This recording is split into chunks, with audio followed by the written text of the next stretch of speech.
Sirotdan birinchi bo'lib payg'ambarlar o'tadi. Ular ey Robbimiz, ey Alloh, o'zing bizni qutqargin deyishadi. Ulardan so'ng bizning navbatimiz keladi. Alloh bilan qasam ichamanki, u yerda Allohdan o'zga hech kim yordam bera olmaydi. Shuning uchun ham Alloh taolo biz taqvodorlarga najot beramiz degan. U o'zi qutulib qoladi emas, biz uni qutqaramiz degan. Ba'zi hadislarda aytilishicha, u kuni mu'minning shunchalar ham yorug' va bahaybat nuri bo'lar ekanki, hatto sirotdan o'tayotganida do'zax unga tezroq o'tsang-chi, seni nuring meni olovimni o'chirib qo'yay deyapti der ekan. Ey Allohim, bizlarni ham nurlari komil kishilardan qilgin.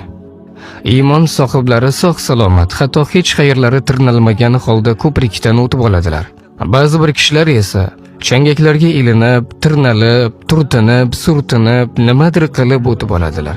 Sababi ularning nurlari juda oz bo'ladi. Chunki ular ko'proq o'zlarining xohi-havaslariga berilib yashagan edilar.